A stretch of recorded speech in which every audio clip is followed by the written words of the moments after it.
அனைத்து உரிமை குரல் நண்பர்களுக்கும் வணக்கம். நடிகரும் முன்னாள் பாஜக நிர்வாகியான ராதா ரவி பார்த்தீங்கன்னா தற்போது சீமானுக்கு ஒரு சிறப்பு அறிவுரையை கொடுத்திருக்காரு. இது குறித்து அந்த முழுமையாக பார்க்க போறோம், வாங்க பார்க்கலாம். பொதுவாகவே தற்போது தமிழ்நாட்டுடைய சூழல் எப்படி போயிட்டு இருக்கு அப்படின்னா, சீமானே இல்லாத நிறைய நிகழ்ச்சிகளில் பார்த்தீங்கன்னா சீமானை குறித்தும் சீமானுடைய அரசியல் குறித்தும் பேசிட்டு வந்துட்டு இருக்காங்க. அந்த அளவுக்கு தமிழ் தேசிய அரசியல் பார்த்தீங்கன்னா எல்லா இடங்கள்லையுமே பேசக்கூடிய ஒரு விஷயமாகவே மாறி இருக்கு. இந்த வகையில் முக்கியமாக சினிமா நட்சத்திரங்கள் பார்த்தீங்கன்னா தமிழ் தேசிய ஆதரவாளர்களாக கொஞ்சம் கொஞ்சமாக மாறி தற்போது சீமானுடைய ஒரு மிகப்பெரிய தொண்டர்களாகவே மாறிட்டு வந்துட்டு இருக்காங்க அப்படின்னு தான் சொல்லணும்.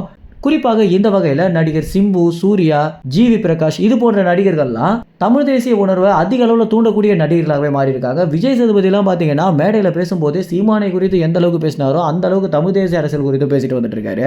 இப்படி தான் பார்த்தீங்கன்னா சீமானே இல்லாத ஒரு நிகழ்ச்சியில் ராதா ரவி பார்த்தீங்கன்னா சீமானை குறித்தும் சீமானுடைய அரசியல் குறித்தும் பேசியிருக்காரு. அதுவும் அது என்ன மாதிரியான இடம் அப்படின்னு பார்த்தீங்கன்னா, பாஜக நிர்வாகியுடைய ஒரு குடும்ப நிகழ்வில் கலந்து கொண்ட ராதா ரவி அந்த இடத்துல பேசும்போது சீமானை குறித்தெல்லாம் பாராட்டாமல் இருக்கவே முடியாது அப்படின்னும், ஆரம்பத்திலிருந்து இப்போ வரைக்கும் எவ்வளோ துணிச்சலாக அந்த மனுஷன் போராடிட்டு வந்துட்டு இருக்காரு அப்படின்னும், நானும் அவர் இப்போ கூட்டணி வச்சுடுவாரு அப்போ கூட்டணி வச்சுடுவாரு அப்படின்னு எதிர்பார்த்துட்டு வந்துட்டு இருக்கேன். இருந்தபோதும் எல்லா சூழ்நிலையிலையும் தனிச்சு நின்று போராடிட்டு வந்துட்டு இருக்காங்க அந்த கட்சி அப்படின்றது ரொம்ப பெருமைப்படக்கூடிய விஷயமாகவே இருக்கு அப்படின்னு ராதா ரவி பேசியிருக்காரு.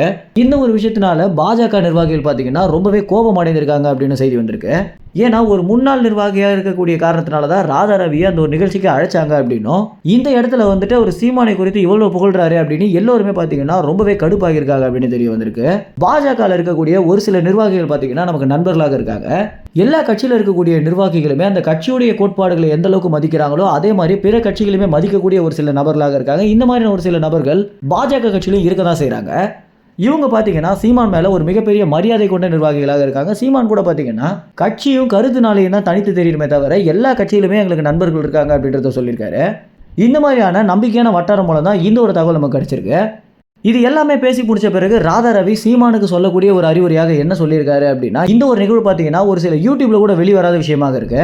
எல்லாமே சரிதான், சீமான் கொஞ்சம் சிரிச்சு பேசி பழகனா அப்படின்னா நிச்சயமாக அவனுக்கு எதிரிகளே இருக்க மாட்டாங்க அப்படின்றத ராதா ரவி சொல்லக்கூடிய மிக முக்கியமான விஷயமாக இருக்கு. அது மட்டும் இல்லாமல் இந்த ஒரு விஷயத்தை சீமானை நேரில் சந்திக்கும் போது நான் சொல்ல தான் போறேன் அப்படின்றதே ராதா ரவி சொல்லியிருக்காரு. இந்த ஒரு தகவல் குறித்து என்ன நினைக்கிறீங்க அப்படின்றத உங்கள் கமெண்ட்ஸில் தெரிவிங்க. மேலும் இந்த மாதிரியான எல்லா விஷயங்களுமே தெரிஞ்சுக்கிறதுக்கு உரிமை சேனலை சப்ஸ்கிரைப் செய்யுங்க. நன்றி, வணக்கம்.